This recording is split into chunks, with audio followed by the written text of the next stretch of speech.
Never did so mocking a fantasy obsess the mind of mortal man.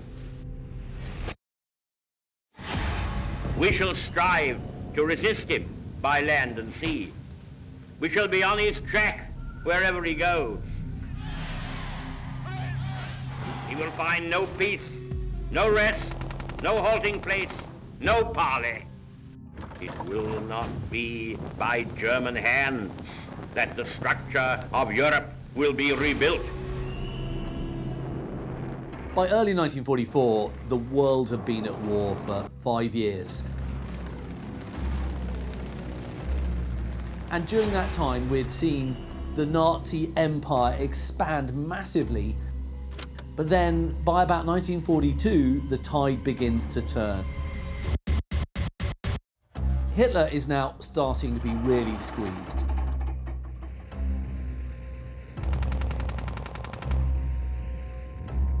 But what needs to happen still is a massive Allied invasion of Northern Europe, an invasion that needs to push its way all the way through to the heart of the Third Reich.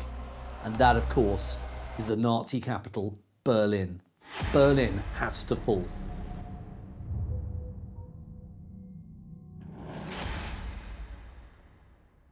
Sie täuschen sich alle, die glauben, dass auch nur ein Riss in das Gefüge unserer einzigen Bewegung gekommen sei. Sie steht fest, so wie dieser Block hier. In the early 20th century, Adolf Hitler's ability to rally support among his people was unparalleled, earning him a place as one of history's most formidable dictators.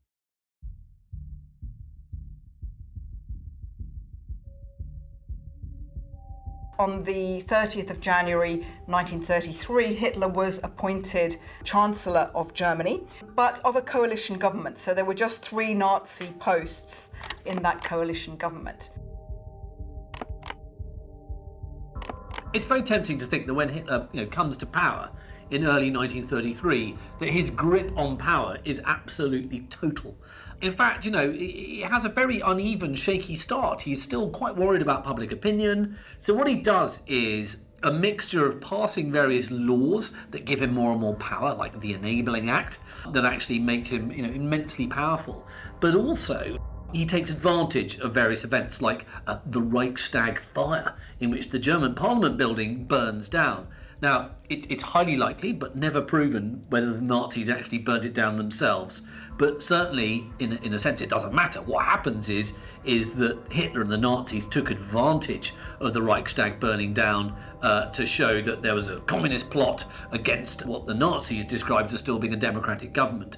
And it enabled them to seize more power, by emergency decree. Very quickly, he turned Germany into a one-party state. So first of all, he made sure to eliminate the influence and power of the German political left. So the Socialist Party and the Communist Party, for a start, were banned. But over a short amount of time as well, the Nazi Party was the only legal party too.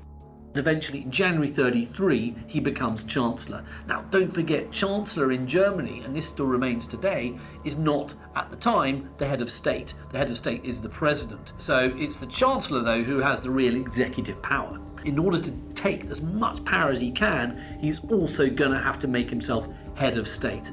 And that really becomes an opportunity for him when Hindenburg dies, and he's able to take on the role of both president and chancellor and kind of create this new role for himself, and that is the role of Führer, the German word for leader. This has become a totalitarian state, and Hitler can say to the German people, you voted for it.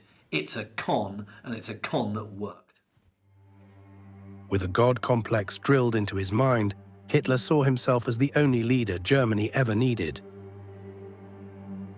He used democracy to build popularity, but had every intention of destroying it.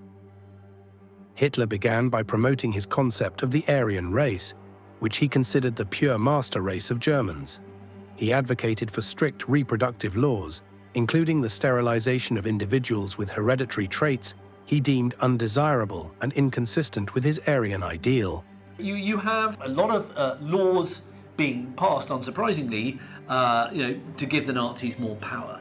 But also you've got a rise in the apparatus of state terror. You have a thing called the Gestapo, now completely notorious, but that stands for Secret State Police.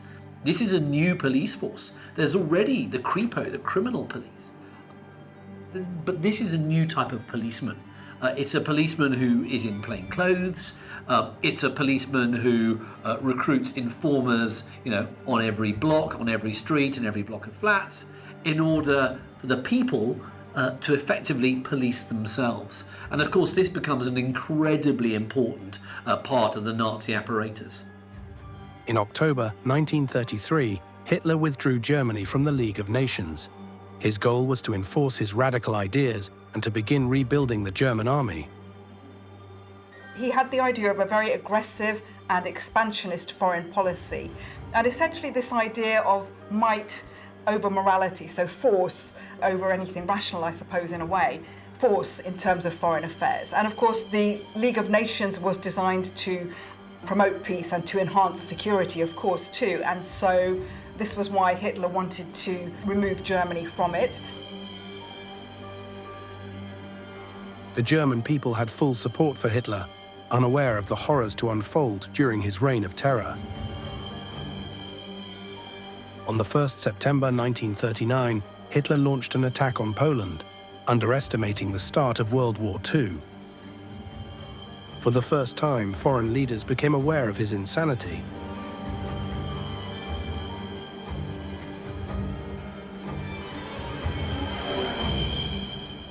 In September 39, Hitler invades Poland, along with Stalin. Soviet Russia also invades Poland at the same time. But what the world remembers is the fact that Hitler invaded Poland, and a couple of days later, the British declare war on Germany. The German population, because of Hitler's popularity, and even though they had experienced the horrors of the First World War and the trench warfare of the First World War and all of the shell shock and everything that went with it, because he was so popular, they might not have been delighted to go to war in September 1939, but they went along with it. Hitler divulged a concept called Blitzkrieg, a lightning war, to his German public. Hitler himself claimed it to be a war of racial annihilation. No mercy was to be upheld. Within just 6 weeks, Poland was crushed by the German army and tens of thousands of Poles executed.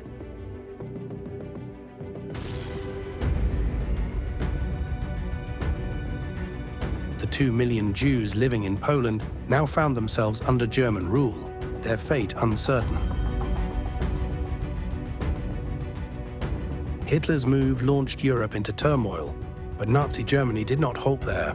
Hitler is always mindful of public opinion. I think that it's always important to remember that Hitler, does always worry about what the German people think about him. He doesn't just sort of seize power in 33 and then not care. He wants to be liked, he wants to be popular, he is a political leader after all, and all political leaders, democratic or fascist or otherwise, want to be liked. Now, the best way to make yourself liked is to project an image that the people can identify with or respect or admire. And what he does is he uses propaganda and photography and film to show him as this kind of almost sort of messianic figure.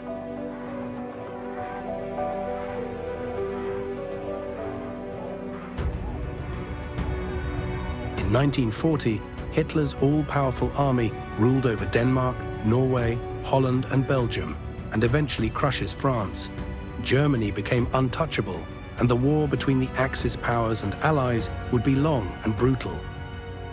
Really, one of the high points of Hitler's popularity was the image of the Nazis taking over Paris. All of these attacks were very sort of quick and easy victories for the Nazis, and they just fed Hitler's success and popularity.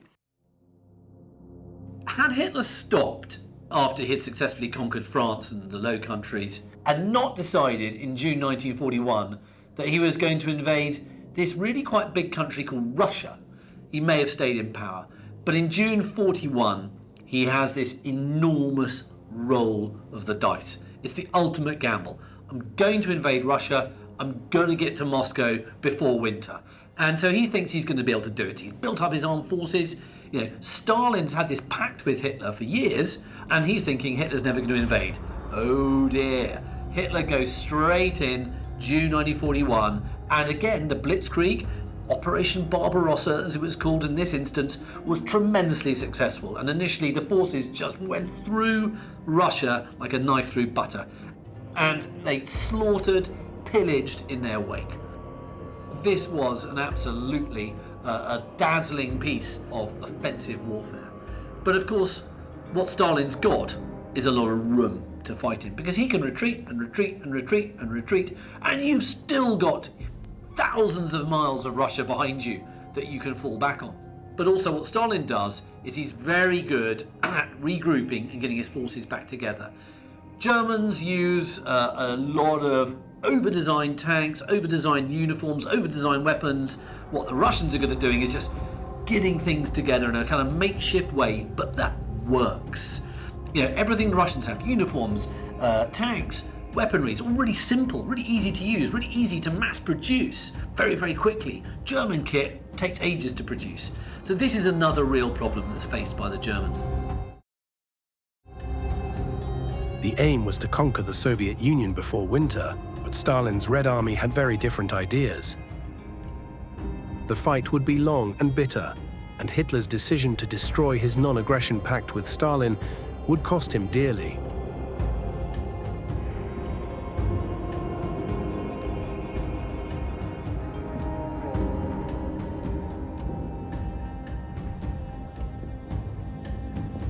What's more, the alliances of the conflict changed overnight, and Churchill immediately contacted Stalin to secure the might of Russia to fight for the Allied cause. Hello, NBC. Hello, NBC. This is KGU in Waterloo, Hawaii. I am speaking from the roof of the Advertiser Publishing Company building. We have witnessed this morning a distant view, a great battle off Pearl Harbor, and a severe bombing of Pearl Harbor by enemy planes, undoubtedly Japanese.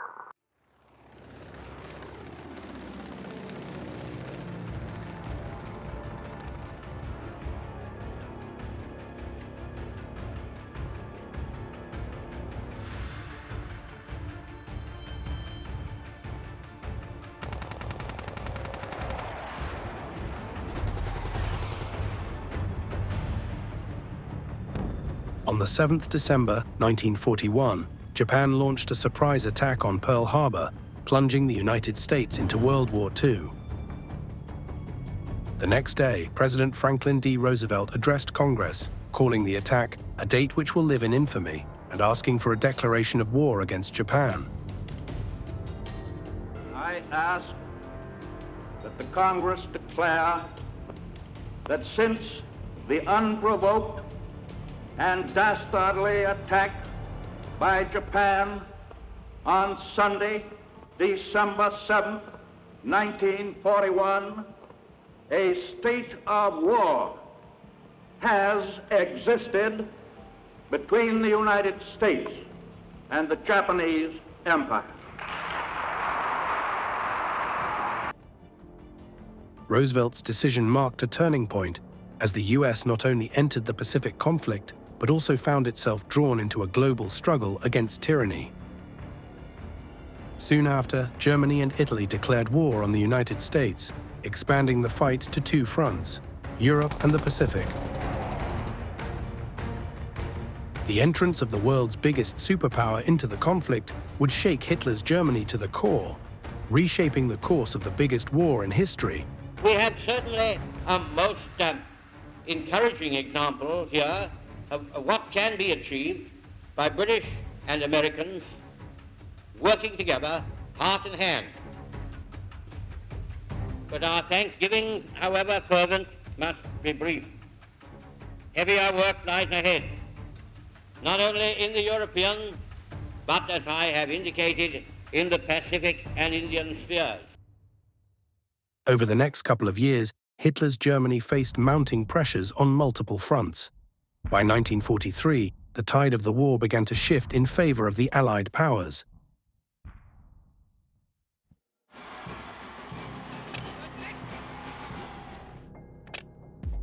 After intense fighting in the heat, the Axis powers surrender in North Africa. Stalin's Red Army continues to slaughter German troops on the Eastern Front, retaining key cities such as Stalingrad and Kursk.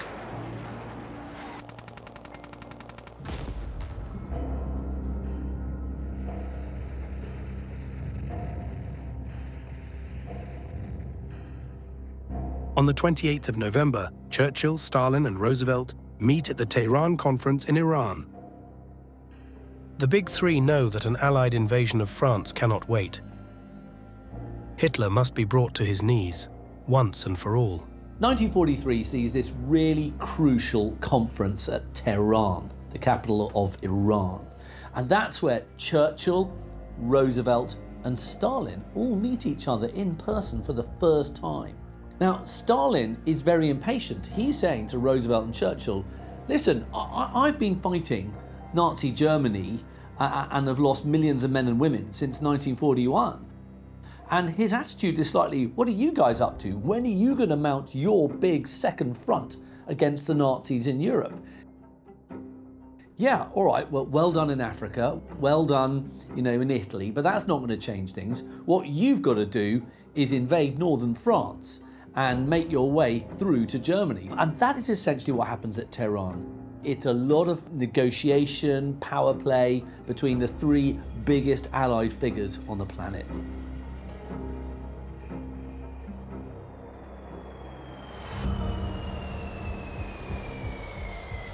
It will not be by German hands that the structure of Europe will be rebuilt.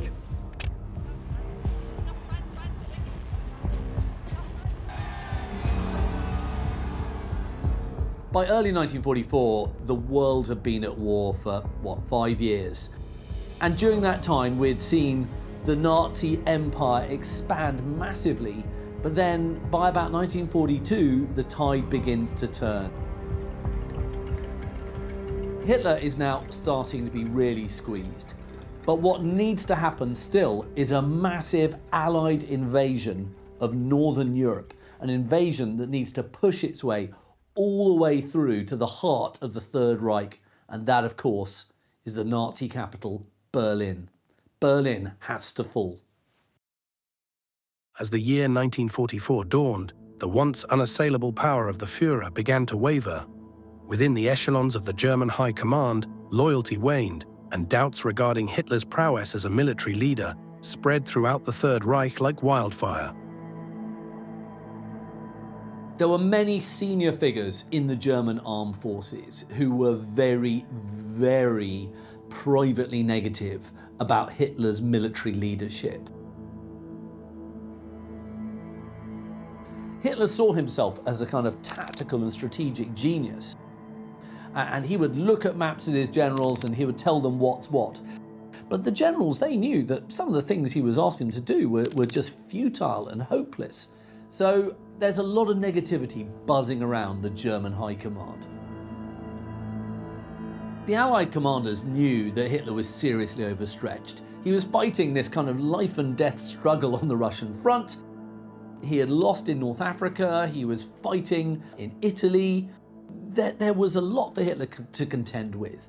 And so what they knew is that Hitler was in a relatively weak position. If a new front was going to be started in France, then Hitler was going to really struggle.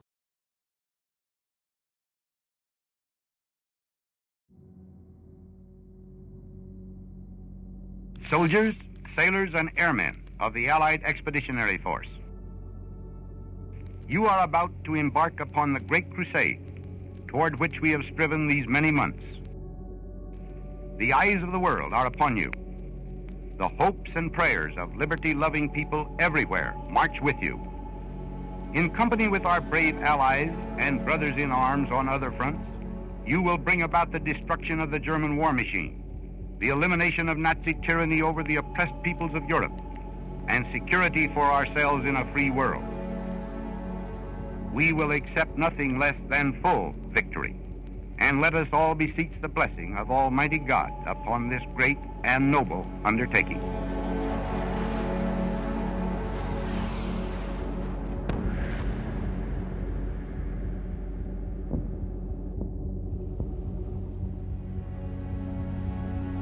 On the 6th of June, 1944, the Allies opened a new front in Europe with a daring amphibious invasion on the beaches of Normandy, France.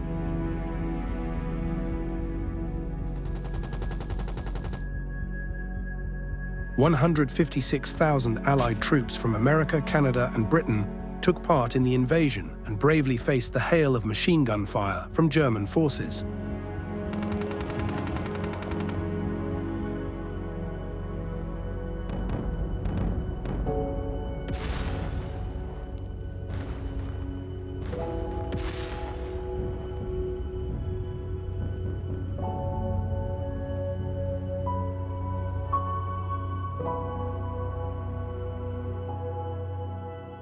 Known as D-Day, this massive assault marked the beginning of the end for Nazi Germany as Allied forces began their march toward the liberation of Western Europe.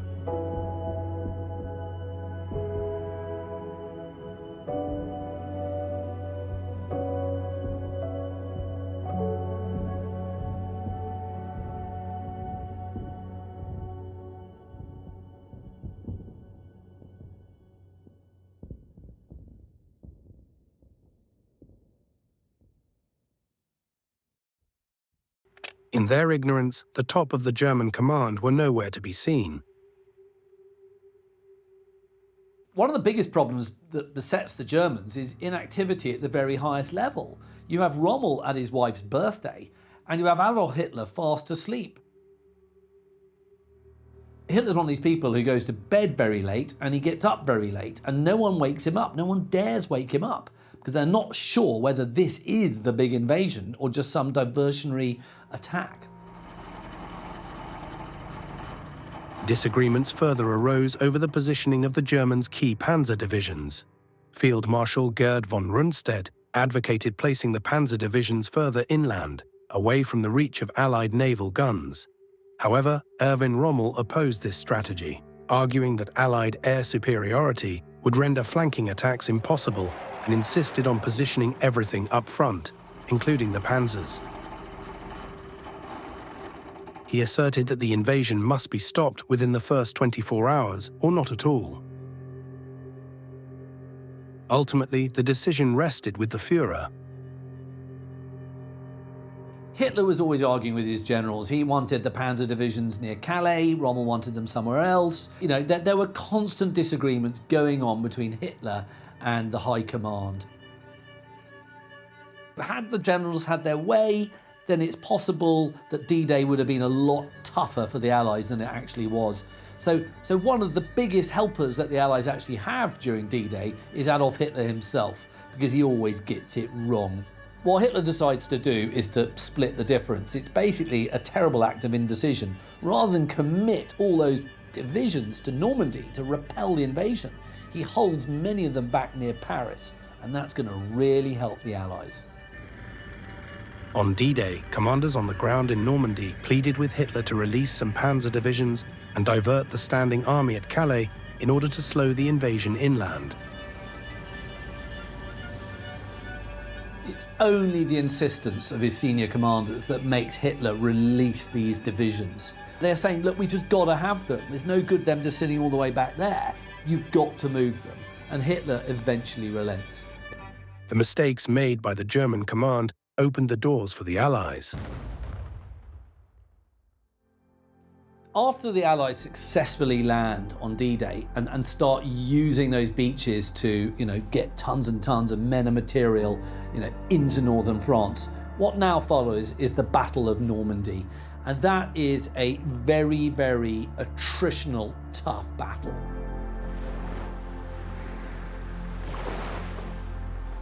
And one of the reasons for that is because the Normandy countryside, the bocage as it's called, is sort of undulating, and it's got lots and lots of hedgerows you can hide behind. It is almost like urban warfare, but in the countryside. Lots of places to hide, lots of places for snipers, lots of ditches, lots of hedgerows, lots of woods, lots of copses. It's very, very difficult. And as a result, it becomes a very long and drawn out battle that's going to cost a lot of lives on both sides. Canadian, British, and American units fought hard to take key cities and towns across the Normandy region. The battles were often bloody, exhausting, and could last for weeks at a time. Normandy was littered with really tactically useful locations that the British had to capture. So Cherbourg, a major port even today, that has to be captured if you want to unload supplies, for the big effort. So, that's one thing, place you've got to capture. Then you've got this big stronghold just a few miles inland called Caen. And Caen was really heavily bombed by the Allies in order to get rid of the Germans.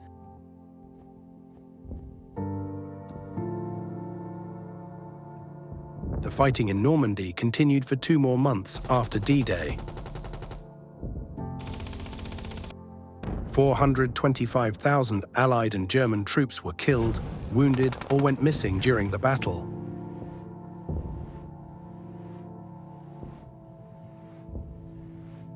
The Allied bombings also killed around 20,000 French citizens, many of which were in hiding from Nazi forces.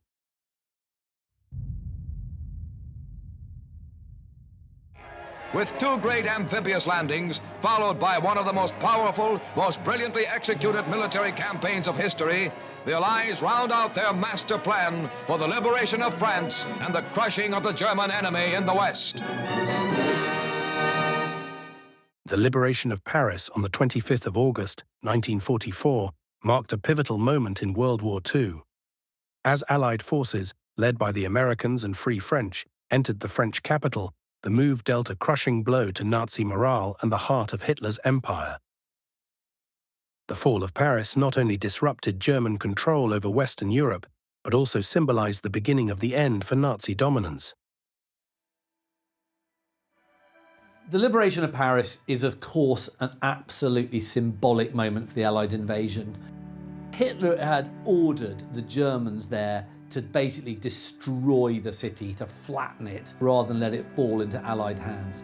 But the German garrison there realizes that as the Allies approach, they're not going to win, they're going to be encircled, what you might end up with is going to be a kind of siege, people are going to starve. And so, of course, when the Allies do go into Paris, the Free French forces go into Paris, and General de Gaulle, the leader of the Free French, goes into Paris, this is a hugely symbolic moment. France had been humiliated by Hitler in 1940. Those images of Hitler posing near the Eiffel Tower, of course, represented utter capitulation. And so, for that swastika to come down off the Eiffel Tower and be replaced by the French tricolour was a hugely morale-boosting moment and really showed that D-Day and the tide of war were going the way of the Allies.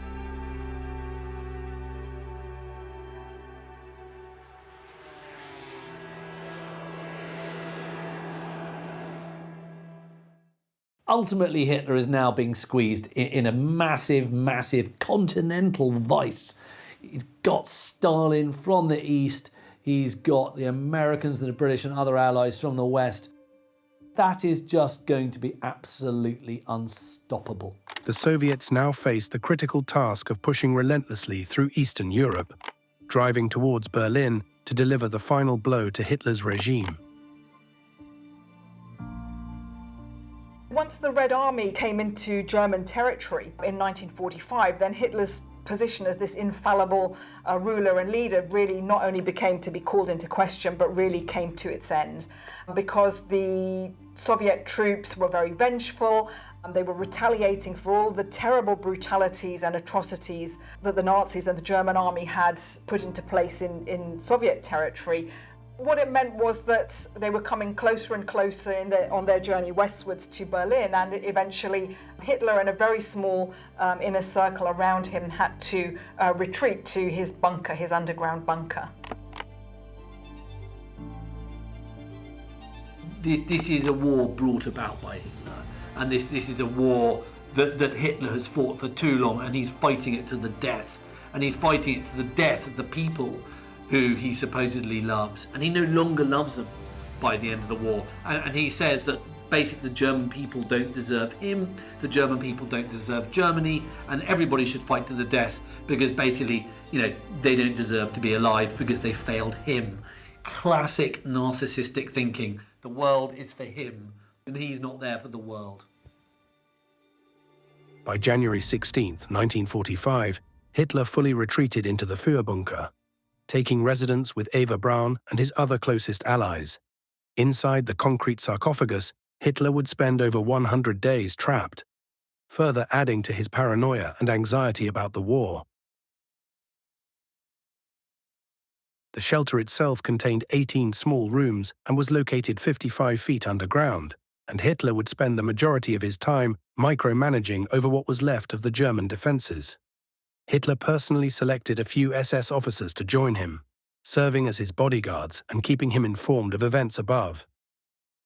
The propaganda minister, Josef Goebbels, also brought his family into the bunker, a last act of undying loyalty to the German leader.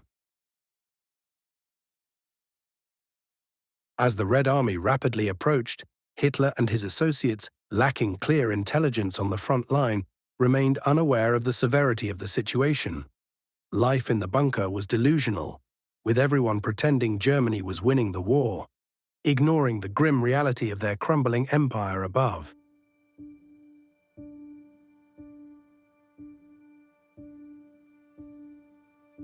The first half of 1945 is probably the darkest 6 months in Germany's history because it's being invaded by the Russians, the Red Army from the east, and you've got the other allies coming through from the west.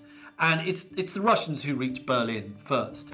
And when they reach Berlin, it's a city in rubble, it's a city in flames, it's a city in chaos, it's a city in which squads of marauding loyal Nazis are going around hanging people who are not taking part in the resistance to the city. It's a city in which you then got some Nazis committing suicide. It is the most benighted, appalling place you can imagine. And you've got the Soviet army literally raping and pillaging this city. The Allied leaders met to decide a fate for post-war Germany, whilst the battle for Berlin was beginning.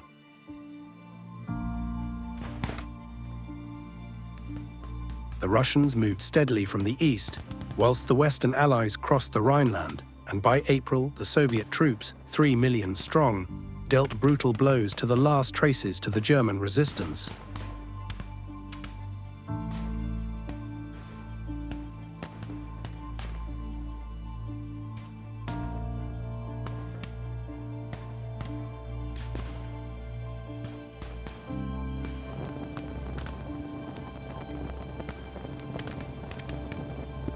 When Hitler learned of Mussolini's death on the 28th of April, 1945, he was deeply disturbed.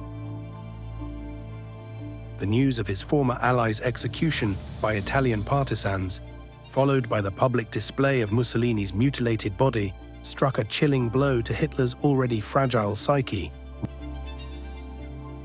reinforcing his growing fear of capture and humiliation.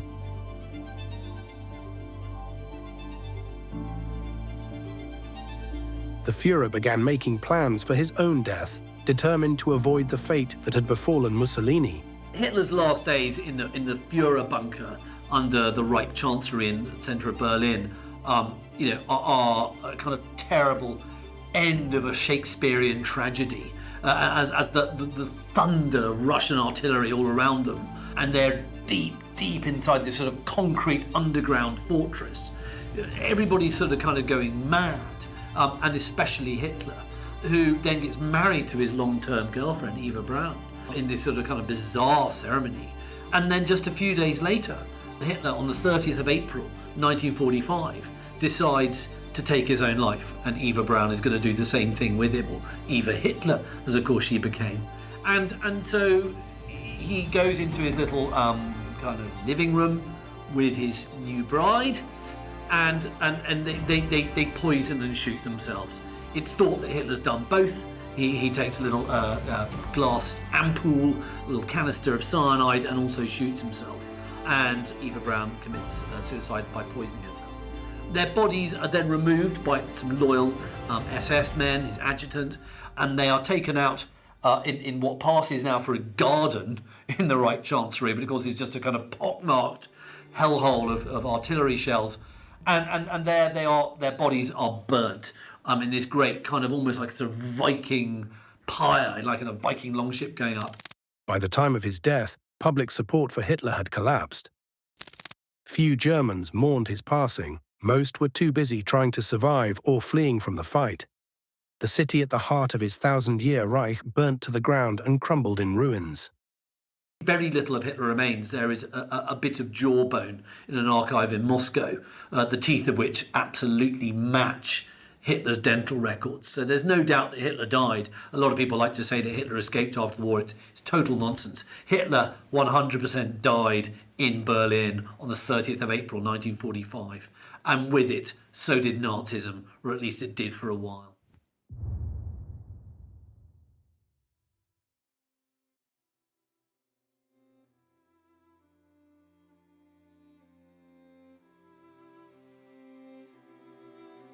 World War II in Europe officially ended on the 8th of May, 1945, with the unconditional surrender of Nazi Germany. Known as VE Day, the surrender marked the culmination of intense Allied offensives from both the West and East, as well as the fall of Berlin to Soviet forces. With Germany's collapse, the war in Europe was finally over. This victory brought an end to 6 years of brutal conflict, which cost millions of lives. Celebrations and parades broke out all across Europe. Relief filled the atmosphere as people welcomed home their sons, brothers, and fathers for good. Germany, the enemy who drove all Europe into war, has been finally overcome.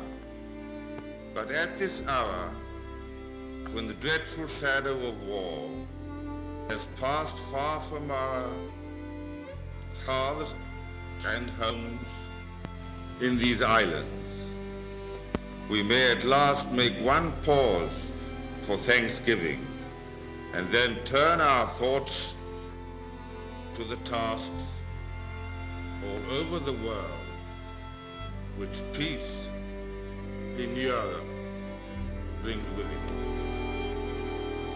This is a solemn but glorious hour. I wish that Franklin D. Roosevelt had lived to see this day. General Eisenhower informs me that the forces of Germany have surrendered to the United Nations. The flags of freedom fly all over Europe.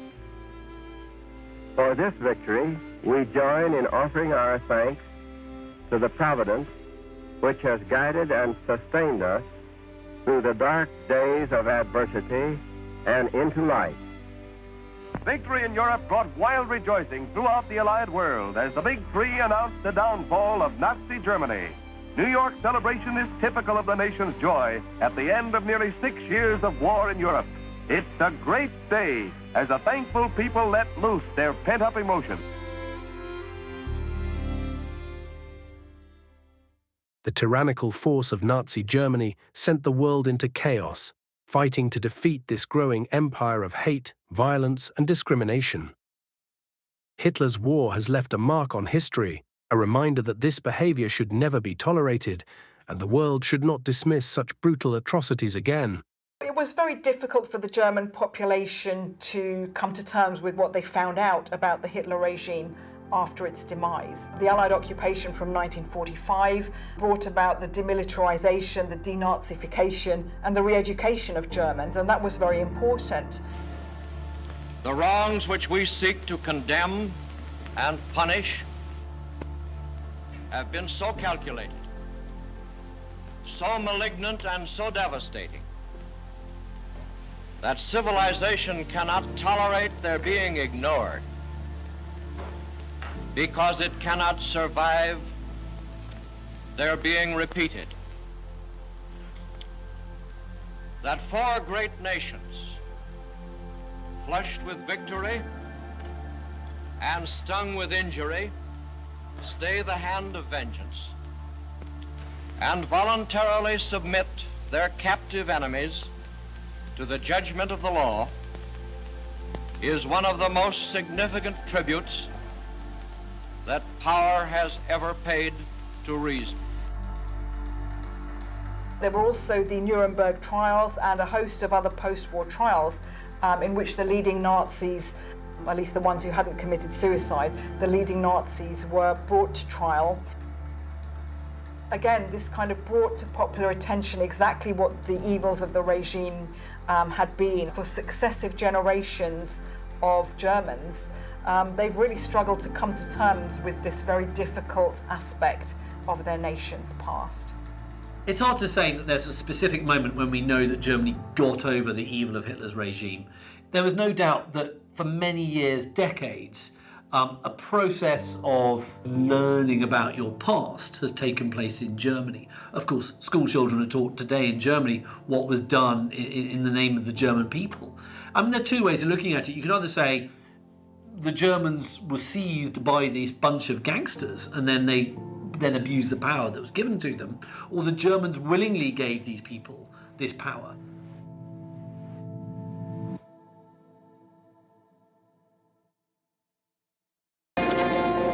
Today, in the waning weeks of the European war, the world sees proof of acts of savagery unparalleled in history. The Supreme Allied Commander himself views the Nazi murder mills with his generals. Fearing that word of these nameless horrors might not be believed at home, he summons lawmakers and editors to see for themselves, then report to America. At this fiendish gallows, men died in drawn-out agony. In the new light of this camera record, the last war's atrocity stories, once thought propaganda, gain new credence.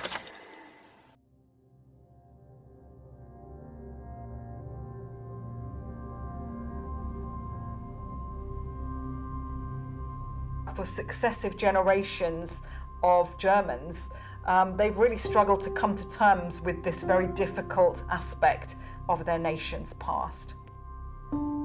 Yes, some rumours did circulate back from soldiers on leave, and other information did filter back to the Reich, but the German population was busy with facing its own war, dealing on a day-to-day basis with the course of the war, Allied bombings, rationing, food shortages.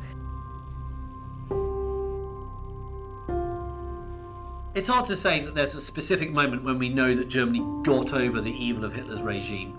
There was no doubt that for many years, decades, a process of learning about your past has taken place in Germany. Of course, school children are taught today in Germany what was done in the name of the German people.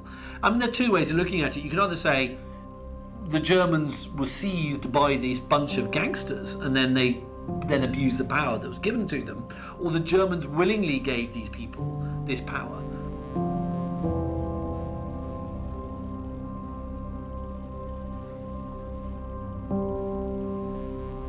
Certainly, there are a lot of reasons why you might have voted for Hitler in the 30s, not all of which involved you being evil. But certainly, if you were a fan of Hitler after the war still, and after all the revelations that had come out, then I would say you definitely are evil.